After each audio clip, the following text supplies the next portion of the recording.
What if I told you that the most aggressive, explosive AI infrastructure stock on the market right now isn't some Silicon Valley startup? Right, not a company designing neural network chips or anything like that. Exactly. It's actually a decades-old enterprise hardware company, primarily known for selling standard metal box servers to corporate IT departments. Which honestly sounds completely counterintuitive when you first hear it. It really does. I mean, you look at legacy hardware providers and you generally expect like extreme predictability. Yeah, 1% revenue bump, a tiny dividend, and everyone goes to sleep. Right. But then you look at the Q2 2026 earnings transcript for Hewlett Packard Enterprise. That's ticker symbol HPE. And suddenly the numbers look like a hyperscale startup that just hit hypergrowth. It's wild. Welcome everyone to a very special edition of our Talk Tickers Deep Dive. We are thrilled you're here. It really is a profound shift in the market narrative. We're looking at a fundamental repricing of what enterprise infrastructure actually means in this new era of practical AI. Now, if you're a regular Talk Tickers listener, you know our usual premise. We usually take a corporate earnings call, strip away all the management buzzwords, and give you the 3 or 4 most actionable takeaways. Yep. Data forward, plain language, and opinionated. All in under 5 minutes. But today, we are throwing the clock completely out the window. Oh, absolutely. The data is just too massive to rush through. Yeah, we are sitting down for an exhaustive breakdown of HPE's latest quarter. The raw data that dropped on this call is, frankly, too complex to just gloss over. Because when a company of this scale reports the kind of sequential leaps we're seeing in this transcript, it usually signals a structural change. Right, a change in how enterprise capital expenditure is happening across the board. Our mission today is to dissect the underlying mechanics of this print. We need to figure out if this growth is actually durable or if it's just a mirage, and determine exactly what it means for your portfolio. Okay, let's unpack this because the top line numbers are what initially caught my attention. The sheer scale of the revenue beat is staggering. It really is. Total revenue hit $10.7 billion. That is up an astonishing 40% year over year. And perhaps more importantly for measuring current momentum, it's up 15% sequentially from Q1. I have to admit, when I first read that, my immediate reaction was just pure skepticism. I mean, sure. Mature enterprise companies don't grow at 40% organically. Exactly. It's like watching a massive, slow-moving cargo ship suddenly accelerate like a speedboat. It doesn't make sense. It defies the standard laws of financial physics, like we said. My first thought was, they must have pulled forward a massive amount of revenue. Or maybe this is entirely inflated by some recent acquisition accounting.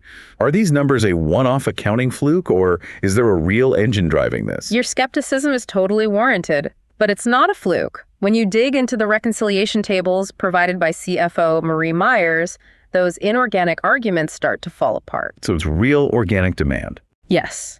While the Juniper Networks acquisition is a massive part of their forward strategy, which we will analyze heavily later, this specific revenue beat was driven by explosive organic demand in their core segments. Wow. Okay, so to understand the profitability of that volume, we have to look at the bottom line. Right, because top-line growth means nothing if you're losing money on every sale. Exactly. And the non-GAAP earnings per share came in at 79 cents. That is up 108% year over year. Which completely obliterates Wall Street's consensus estimates. It wasn't even close. But I want to pause on the earnings per share because the GAAP EPS was reported at 44 cents. Yeah, that's a significant 35-cent delta between GAAP and non-GAAP. Right, and usually when I see a gap that wide, I assume management is just aggressively adding back stock-based compensation to make their adjusted earnings look better. Is that what's happening here?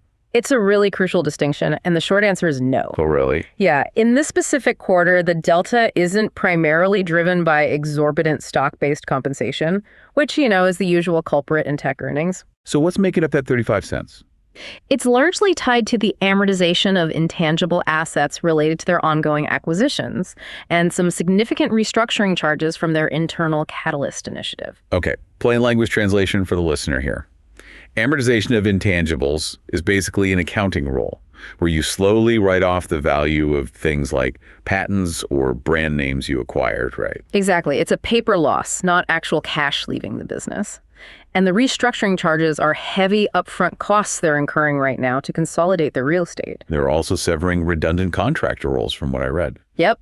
Because those are theoretically one-time structural shifts, they are backed out of the non-GAAP number to show the true underlying operating profit of selling servers and networking gear. And that underlying profit looks remarkably healthy. Gross margins held at 36.9%, and operating margins hit 13.3%. Which is incredibly impressive given the inflationary pressures they're facing. But you know the golden rule of this show. Earnings on paper are just accounting opinions. Cash is a fact. Yes, cash is a fact. And the cash flow statement here is what actually validates that 79-cent EPS figure. Free cash flow came in at $915 million for the quarter. Which represents a year-over-year improvement of $1.8 billion. Just to clarify, for anyone new to this metric, free cash flow is the actual cash left in the register after paying all the bills and keeping the lights on. It's proof that the earnings are real. Exactly. They swung from a massive cash burn to nearly $1 billion in positive cash generation in just 12 months. That is wild. That free cash flow metric is the ultimate truth teller here. To generate $915 million in actual cash requires flawless working capital management. Right, meaning they aren't just shipping servers and letting receivables pile up on the balance sheet. Exactly. They are collecting cash efficiently, turning over their inventory rapidly, and maintaining strict discipline on their days payable outstanding. So it proves the revenue growth isn't just channel stuffing. End customers are actually taking delivery and paying their invoices. 100%. Okay, so the cash is real, the margins are holding despite the restructuring, and the top line is surging. But we have to look under the hood. We need to see the story behind the numbers. Where is this volume actually originating? Because when I reviewed the segment breakdown in the transcript, I found something that completely contradicts the prevailing narrative on Wall Street right now. You're referring to the dynamic between the AI systems and the traditional compute infrastructure, aren't you? I absolutely am. Let's look at the cloud and AI segment, which brought in $7.7 billion. That's up 23%. And we all know the market is completely obsessed with AI servers right now. Oh, for sure. And sure enough, HPE booked $1.8 billion in new AI systems orders just in this quarter alone, pushing their cumulative AI backlog to an absurd $16.4 billion. But here's the absolute shocker in this transcript. The metric that genuinely surprised me was that traditional server orders were up triple digits. It really is the biggest surprise of the print. I mean, I'm talking about the standard non-GPU accelerated servers that just sit in regular corporate IT closets. The market basically wrote off traditional servers a year ago. Right. Everyone assumed every dollar of enterprise budget was being diverted straight to NVIDIA graphics cards. Exactly. So how on earth are traditional servers growing by over 100%? What's fascinating here is that this is perhaps the single most critical insight embedded in this entire earnings call. Break it down for us. To understand it, we have to recognize that the AI revolution is fundamentally shifting phases. For the last 2 years, the entire narrative and all the massive capital expenditure was hyper-focused on AI training. Right. So the hyperscalers. Yeah. Companies like Microsoft, Google, Meta, buying tens of thousands of GPUs, wiring them together in massive server farms. And feeding them the entire internet to build these foundational models. Like GPT-4 or Llama 3. Precisely. And that training phase requires a very specific, incredibly expensive hardware architecture. It's heavy lifting. Think of AI training like sending someone to medical school. It takes years, it costs an absolute fortune, and it requires a highly intensive, specialized environment. That makes sense. That's what those massive GPU clusters are for. But once a doctor graduates, they don't stay in the lecture hall, right? They go out into the real world, to local hospitals and urgent care clinics to actually diagnose individual patients. Oh, I love that analogy. That everyday application of the trained knowledge, taking a model and asking it to do specific work based on new data, is called AI inferencing. So the models have basically graduated, and now everyday enterprises want to actually put them to work in their businesses. Exactly. A Regis Bank, a logistics company, or a major retailer doesn't need to train a new GPT-5 from scratch. They don't have the budget or the need for that. Right. They just want to take an existing open source model, load it up with their own private proprietary corporate data, and use it. They use it to automate their customer service or optimize their supply chain routes. And critically, they want to do this securely on their own premises. Because they're terrified of sending their highly confidential customer data out into a public cloud environment where it might leak or be used to train someone else's model. 100%. So to run these localized inferencing tasks, they don't need a $100 million supercomputer. They don't. No. For inferencing, especially using techniques like retrieval augmented generation, where the AI searches a local database before answering, the bottleneck is rarely pure mathematical processing power. So what is the bottleneck then? The bottleneck is memory bandwidth and data retrieval speed. Therefore, the optimal hardware isn't necessarily a massive rack of GPUs. Interesting. So what do they use? Often, it is a highly capable traditional server, utilizing advanced multi-core Intel or AMD CPUs, but packed with terabytes of high-speed DDR5 memory. Which directly explains a triple-digit surge in traditional servers. Exactly. It isn't that companies gave up on AI, it's that traditional servers have become the primary vehicle for deploying AI into everyday corporate operations. That is a massive shift in the narrative. CEO Antonio Neri actually made this exact point on the call. He did. He noted that demand is heavily expanding beyond just the AI server factories. He used two specific terms that caught my eye: orchestration and agentic AI. Let's break those down. Orchestration is essentially the traffic cop function. These are servers dedicated purely to routing data efficiently between different AI models and databases. And agentic AI. Agentic AI refers to artificial intelligence that doesn't just generate text, but actually takes authorized actions, like automatically reordering inventory when stocks fall below a certain threshold. Wow, so running thousands of these AI agents simultaneously requires a massive foundation of highly reliable, high-memory traditional servers. Exactly. You need the standard compute foundation to support that level of automation. He also mentioned that CFO Marie Myers is currently driving over 250 distinct AI use cases just within her own finance and operations teams at HPE. That really puts it in perspective, doesn't it? It really does. If a single company is deploying 250 unique AI agents internally, the underlying compute infrastructure required to sustain that globally is just staggering. And this perfectly sets up the second major pillar of their growth story, the networking segment. Right, because if you're deploying hundreds of localized AI models across your corporate footprint, you need a way for them to communicate. Networking is the unsung hero of the AI build-out. You can buy the most powerful servers in the world, but if the data packets can't move with near zero latency, you're in trouble. The data has to move between the storage arrays, the CPUs, and the edge devices.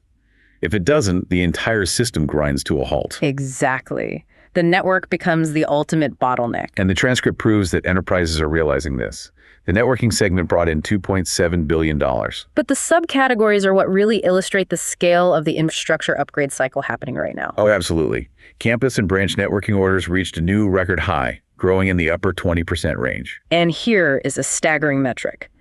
Wi-Fi 7 access point sales increased more than 7 times sequentially. A 7x multiple. That's insane. That Wi-Fi 7 metric is highly indicative of what's happening at the edge of the network. Wi-Fi 7 isn't just about faster download speeds for laptops anymore. What else does it do? It introduces technologies like multi-link operation, which allows devices to send and receive data across multiple frequency bands simultaneously. Okay, so for an enterprise, this means ultra-low latency and massive device density. You can have thousands of connected devices in a single warehouse without the network dropping. Precisely. To make this tangible, management highlighted a major deployment with Lowe's, the home improvement retailer. That was a fascinating case study. Right. They have over 1,750 stores. And they didn't just buy a few routers, they chose HPE to completely overhaul the network foundation for their entire technology transformation. They're utilizing the HPE Mist AI platform and the Edge Connect SD-WAN solution. But wait, why does a hardware store need state-of-the-art AI networking? Because a modern retail store is essentially a massive localized data center now, Lowe's is tracking real-time inventory via thousands of IoT sensors on their shelves. Oh, that makes sense. Plus, they have employees walking the aisles with connected handheld devices, checking stock levels all day. Right. They have automated point-of-sale systems, security cameras analyzing foot traffic, and localized supply chain routing.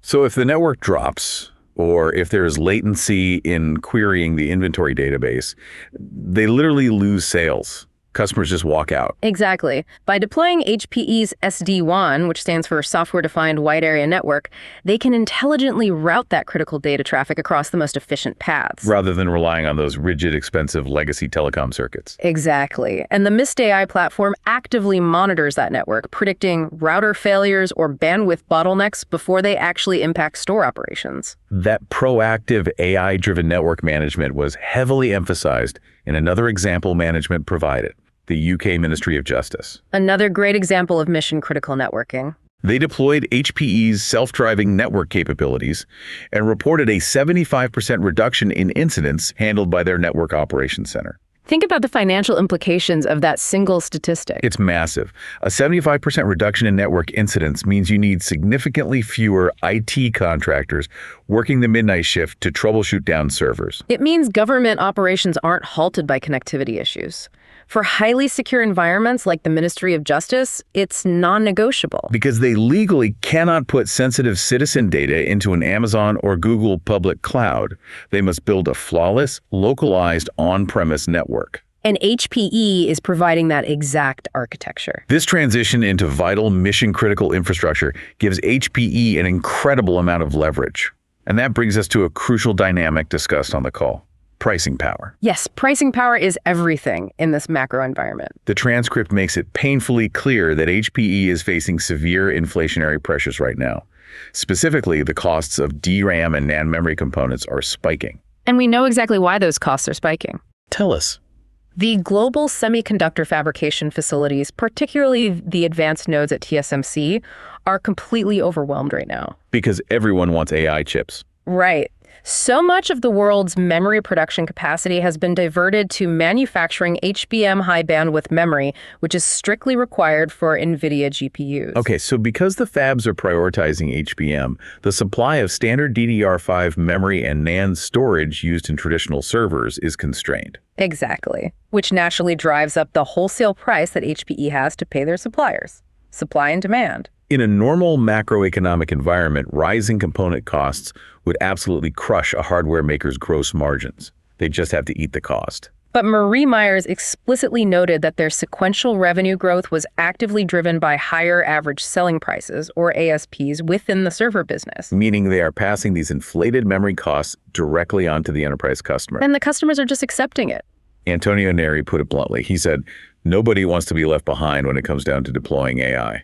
The demand for inferencing infrastructure is so completely inelastic right now that HPE can hike prices to protect their 36.9% gross margin, and customers will still sign the purchase orders. That pricing power is the absolute hallmark of a company with an economic moat.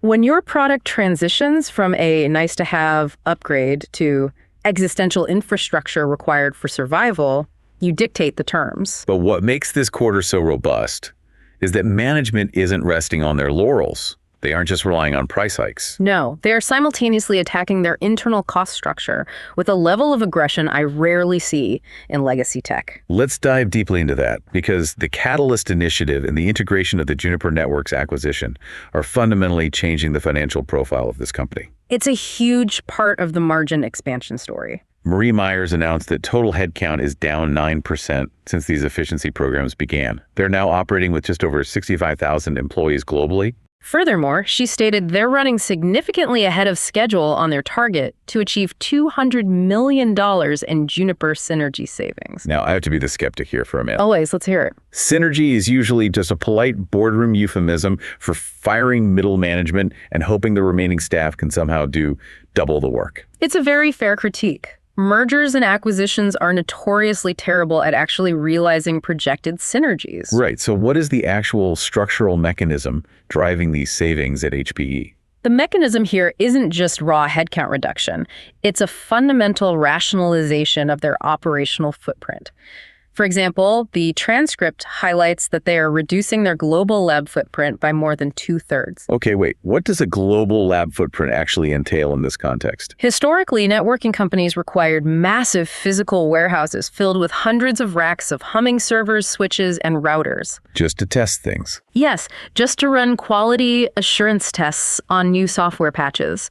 It requires vast amounts of commercial real estate, exorbitant power and cooling bills, and an army of contractors to literally plug and unplug cables. That sounds incredibly expensive. It is, but today, using advanced AI and software-defined virtualization, HPE can virtually simulate those complex network environments. Oh, wow. So they don't need the physical hardware to test the software anymore. Exactly. The AI simulates the stress test. By shutting down 2/3 of those physical labs, they immediately eliminate the real estate leases. They slash the power consumption, and they reduce their contractor base in supply chain and customer service by over 90%. That is fascinating. It's an infrastructure company virtualizing its own infrastructure. And Marie Myers gave a statistic that ties this all together. She noted that Gen AI-enabled process simplification now represents nearly 20% of their total fiscal 2026 initiative savings. They are essentially drinking their own champagne here. They're utilizing the exact same AI orchestration and automation tools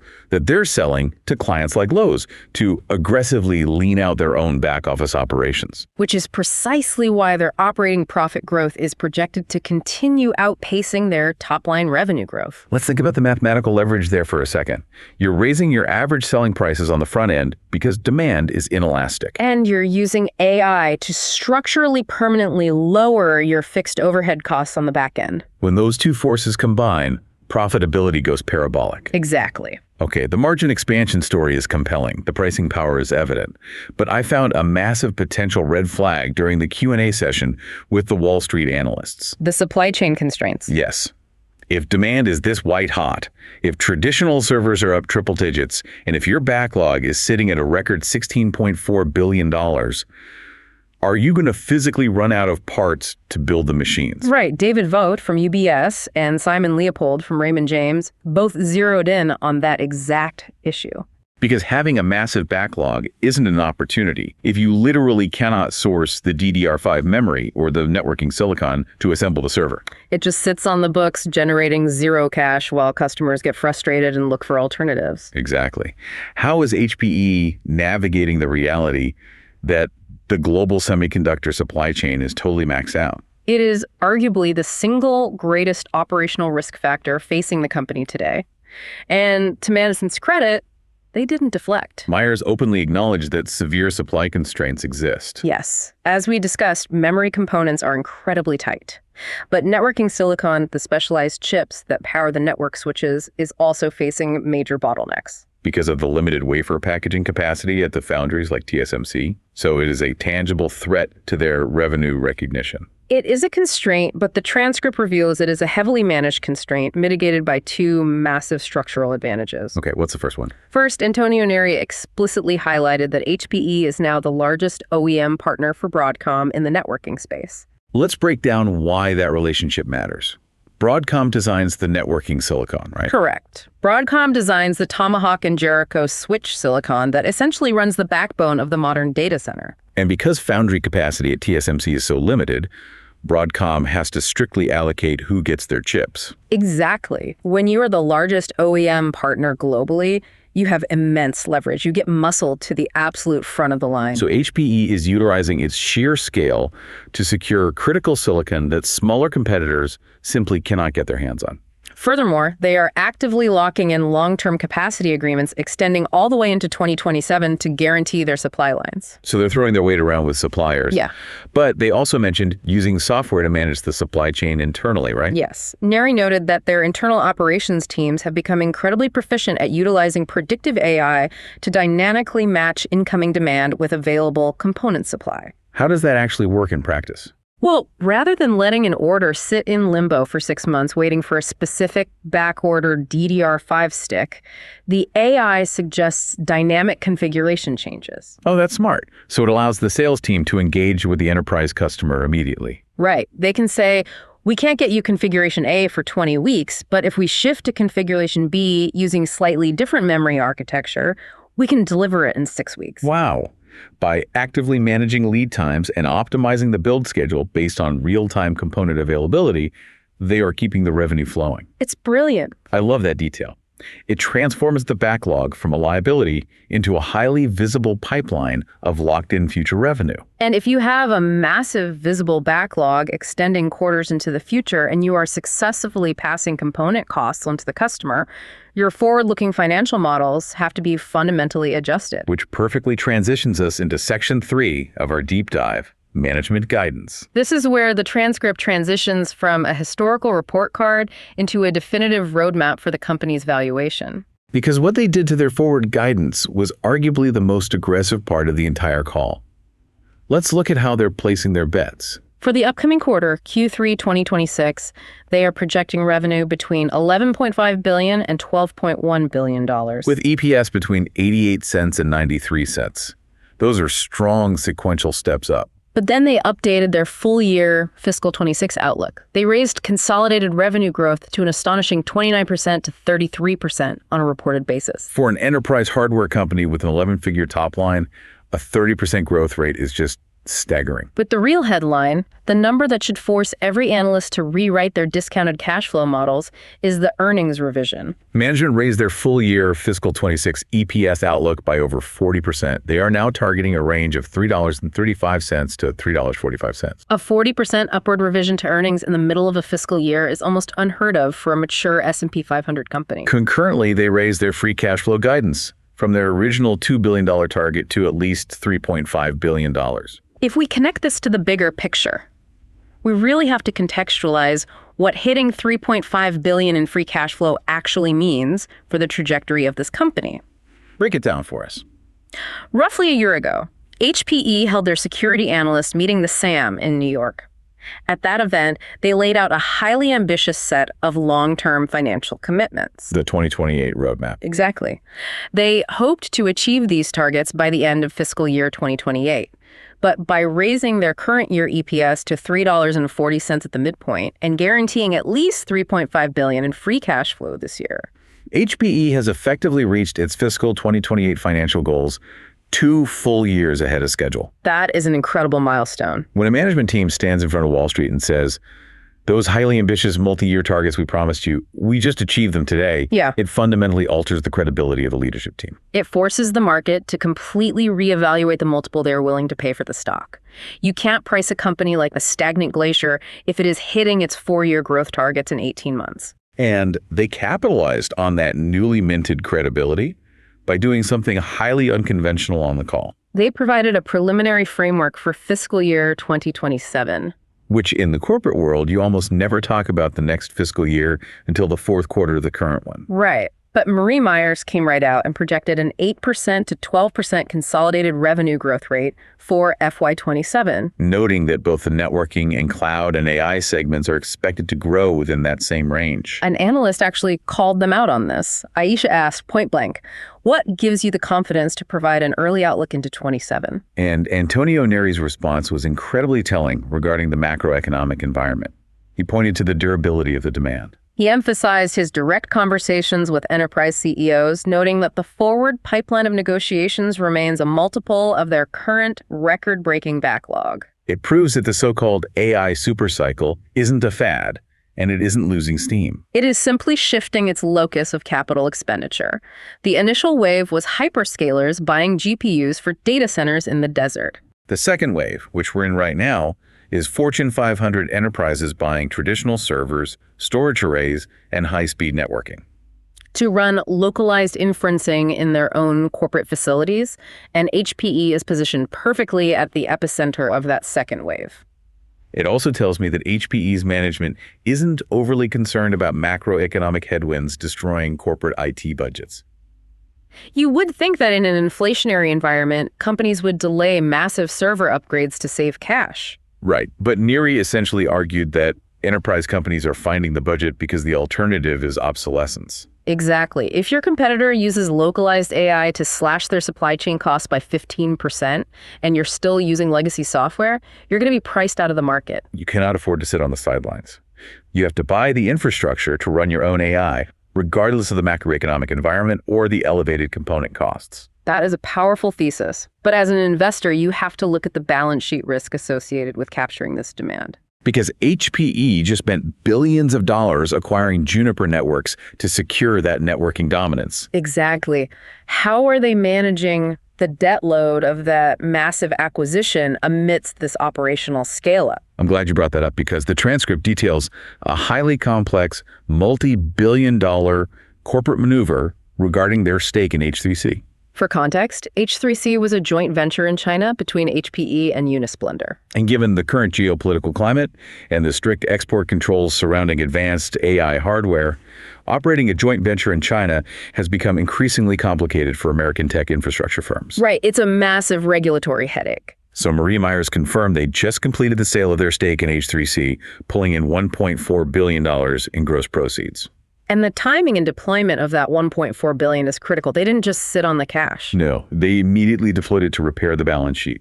Myers stated they used the cash on hand to completely retire a massive high-interest term loan. By extinguishing that debt, they are going to permanently reduce their annual net interest expense by roughly $75 million. It's an incredibly prudent financial move. Because of that debt retirement, combined with the massive surge in organic cash flow, they improved their pro forma net leverage ratio to 2.3 times at the end of Q2. Which is down from 2.6 times just 3 months prior. That reduction in leverage is the final puzzle piece here. It directly links all of this corporate restructuring, the strategic divestitures, and the organic growth back to the retail investor's wallet. Which brings us to the moment of truth.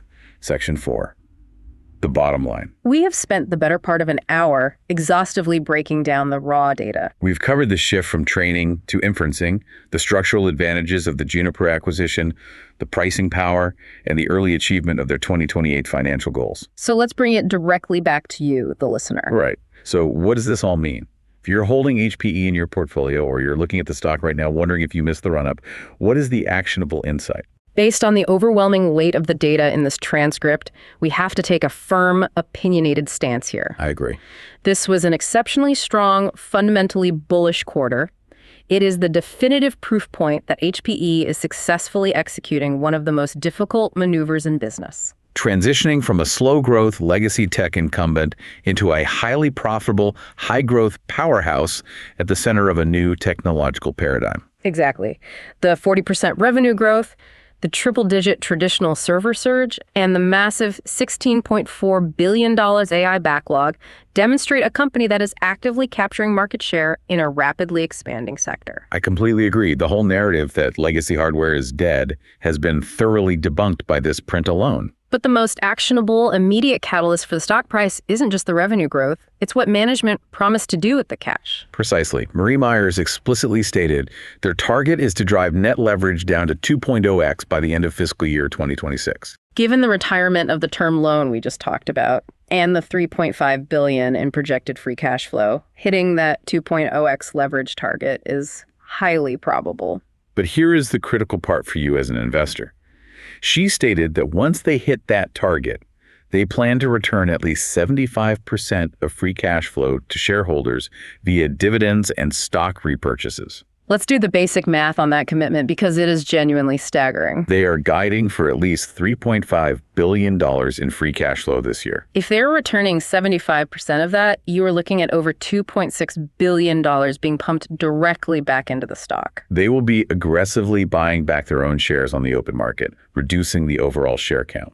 Which mathematically increases the earnings per share of every remaining share you hold. And they will be paying out the rest in dividends, putting physical cash directly into your brokerage account. It creates a powerful, mechanical, upward pressure on the share price. You're getting the hyper-growth metrics of an AI infrastructure startup, but you're getting the aggressive cash return mechanics of a mature, value-oriented cash cow. That specific combination of 40% top-line growth and a multi-billion-dollar buyback program is incredibly rare in the current market environment. And it is all underpinned by real, tangible demand.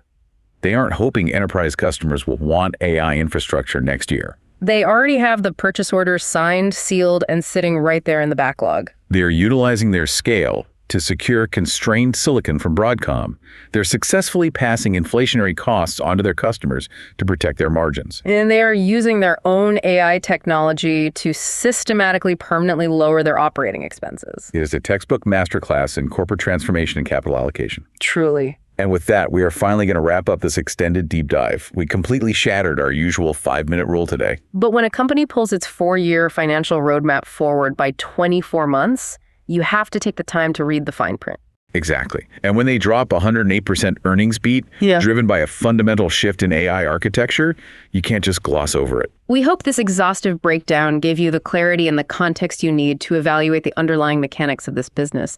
Thank you so much for joining us. But before we sign off, I know you want to leave the listeners with something to to think about. I do. I want to leave you with one final provocative question to mull over as you look at your portfolio. Lay it on us. For the last 2 years, the financial media and Wall Street analysts have been obsessively, almost exclusively, focused on the companies designing the silicon. The hyperscale chip makers building the AI brains, NVIDIA, AMD, those guys. Right. But as this transcript conclusively proves, the market is fundamentally shifting. The models have graduated medical school, and they are moving into the local hospitals. The era of everyday AI inferencing has arrived, the real-world application phase.